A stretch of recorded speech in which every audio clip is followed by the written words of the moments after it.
Seychelles ಪ್ರವಾಸದಲ್ಲಿರುವ ಪ್ರಧಾನಿ ನರೇಂದ್ರ ಮೋದಿ ಇಂದು ಅಲ್ಲಿನ ಅಧ್ಯಕ್ಷ ಪ್ಯಾಟ್ರಿಕ್ ಹರ್ಮಿನಿ ಅವರೊಂದಿಗೆ ದ್ವಿಪಕ್ಷೀಯ ಮಾತುಕತೆ ನಡೆಸಿದರು. ವಿದೇಶಾಂಗ ಸಚಿವ ಡಾ ಎಸ್ ಜೈಶಂಕರ್ ಸೇರಿದಂತೆ ಉಭಯ ದೇಶಗಳ ಸಚಿವರು, ಉನ್ನತ ಅಧಿಕಾರಿಗಳು ದ್ವಿಪಕ್ಷೀಯ ಮಾತುಕತೆಯ ವೇಳೆ ಉಪಸ್ಥಿತರಿದ್ದರು.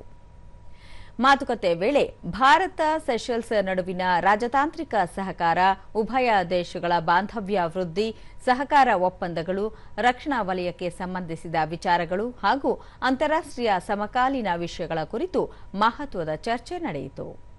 ಇದಕ್ಕೂ ಮುನ್ನ ಪ್ರಧಾನಿ ನರೇಂದ್ರ ಮೋದಿ ಅವರಿಗೆ ಸೆಷಲ್ಸ್ನ ಸೇನಾಪಡೆಗಳಿಂದ ಗೌರವ ರಕ್ಷೆ ನೀಡಿ ಕೆಂಪು ಹಾಸಿನ ಸ್ವಾಗತ ನೀಡಲಾಯಿತು.